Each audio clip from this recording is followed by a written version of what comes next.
Bonjour Karine Thuil. Bonjour. Écrivain à succès, croyez ceux qui cherchent la vérité, doutez de ceux qui la trouvent. C'est une situation d'André Gide pour ce nouveau livre absolument exceptionnel qui s'appelle La Décision.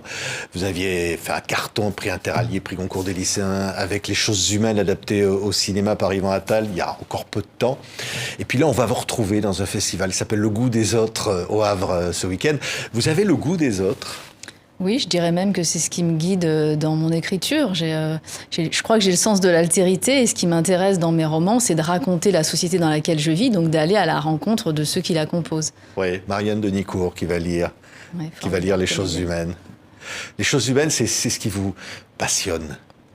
Oui, parce que c'est finalement ce qu'on disait, c'est cette rencontre avec l'autre, avec la complexité humaine, avec donc à la fois les questions intimes. Hein. Dans mes livres, il y a toujours des histoires de couple, et puis les questions sociétales, les questions politiques qui nous animent, et être au cœur de l'âme humaine à chaque livre, c'est ce qui m'intéresse. Ouais, adapté au cinéma, je disais par Yvan Attal, avec Charlotte Gainsbourg, avec des comédiens formidables. Ça vous a ému de voir votre livre à l'image, j'allais dire? Oui, surtout que j'ai vraiment beaucoup aimé le film. J'ai trouvé que Yvan Attal avait fait un travail formidable. Les acteurs sont étonnants, de justesse. Et puis, c'est vrai que c'est un livre et un film qui posent des questions de société. Oui, la question de qui on est et où est la vérité.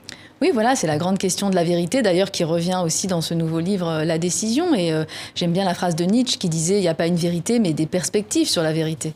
Oui, dans la vie, rien n'est à craindre, tout est à comprendre. Mais votre personnage ajoute « j'ai du mal à comprendre ». Oui, c'est une phrase de Marie Curie que ma juge antiterroriste a accrochée sur son mur, parce que son travail, c'est d'essayer au quotidien de mener des interrogatoires et de comprendre ce qu'il y a dans la tête des hommes et des femmes, notamment souvent de retour de Syrie, qui sont dans son bureau, et elle essaye finalement de percer à jour la mécanique humaine. Et aussi, quand il y a eu des attentats qui ont été commis, de comprendre ce qui a mené au mal et à la barbarie absolue. Oui, c'est ça. C'est donc votre nouveau livre, hein, Karine Thuil. Votre personnage, c'est Alma Revel. On peut dire, en écrivant ce roman, vous avez vécu pratiquement avec des juges d'instruction antiterroristes. Alors, j'ai pas été aussi loin parce que c'est quand même un milieu très secret, mais j'ai rencontré des juges d'instruction antiterroristes qui ont accepté de me parler de leur travail et de ce qu'ils vivaient dans la limite de leur déontologie, bien sûr, mais j'ai aussi rencontré un agent du renseignement, des avocats de djihadistes et des présidents de cours d'assises qui ont présidé les grands procès terroristes de ces dernières années.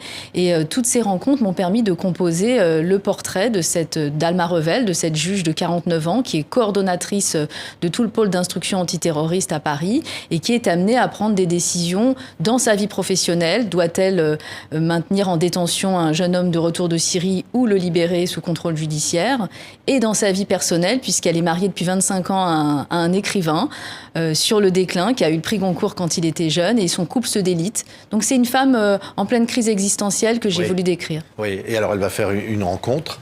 On ne va pas raconter le livre, mais il y a un moment donné, on se retrouve en pleine contradiction de ce que l'on doit faire entre sa vie privée et puis ce sur quoi on travaille.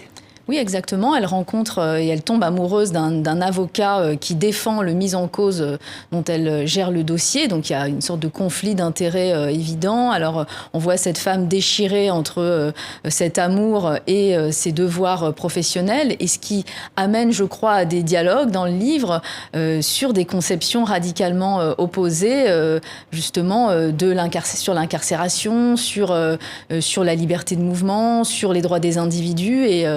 Et c'est vrai que ça crée un conflit supplémentaire d'imaginer cette histoire d'amour. Ouais. Vous entrez dans l'âme humaine, dans les tréfonds de l'âme humaine, dans ce qu'elle peut avoir de pire en l'occurrence.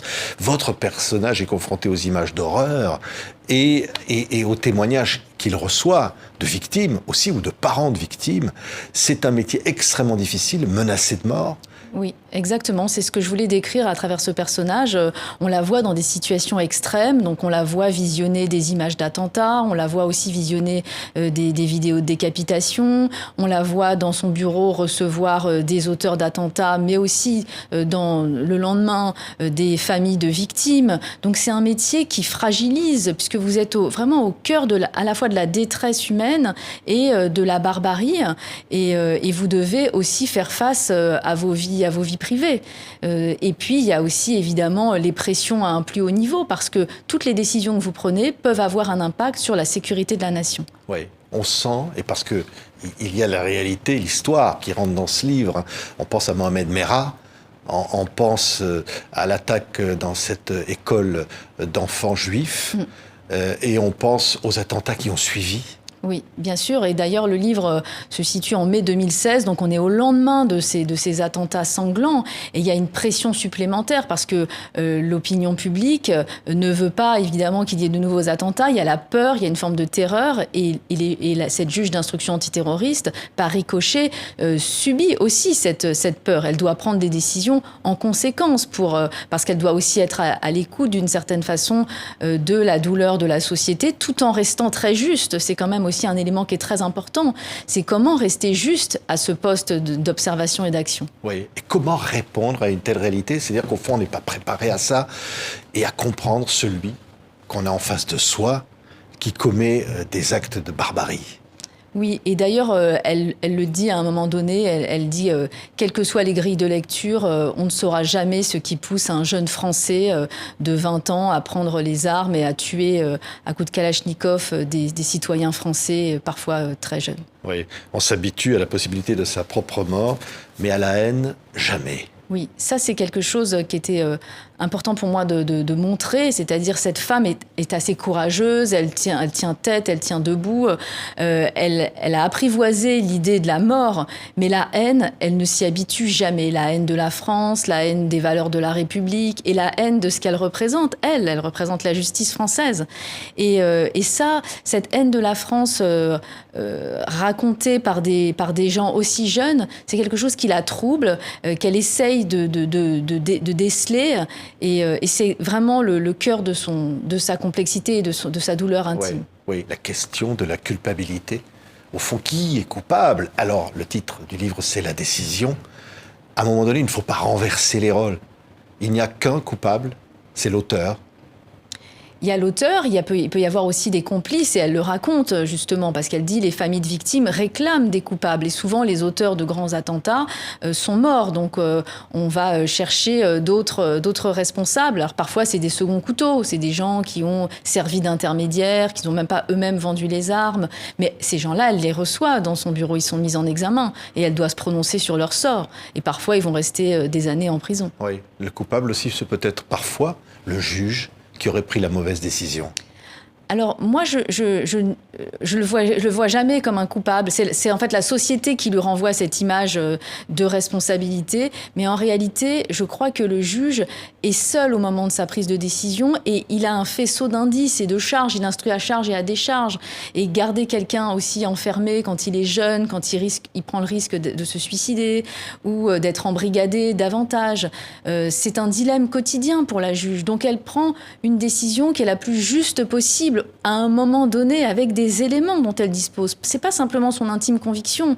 Donc pour moi, elle n'est pas coupable. Elle fait son travail honnêtement, mais malheureusement, l'être humain est capable du pire. Oui. Et alors, à la fin du livre, vous remerciez tous ceux qui vous ont aidé à l'écrire.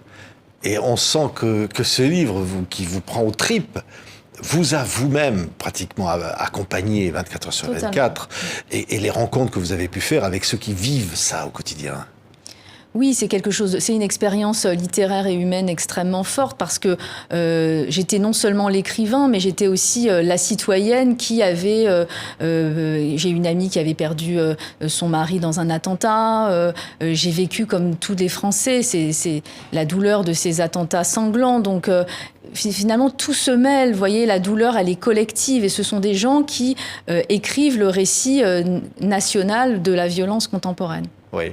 C'est une violence au sens plus large. On s'interroge sur cette violence, sur la violence de ce monde ou de cette société. Oui, d'autant qu'il faut bien comprendre, et on le sait, qu'il y a des ramifications à l'international. Donc d'ailleurs, les juges d'instruction antiterroriste vont aussi à l'étranger sur les terrains où il y a eu des victimes françaises. Donc on voit bien comment la violence sociale finit par contaminer toutes les sphères de la société.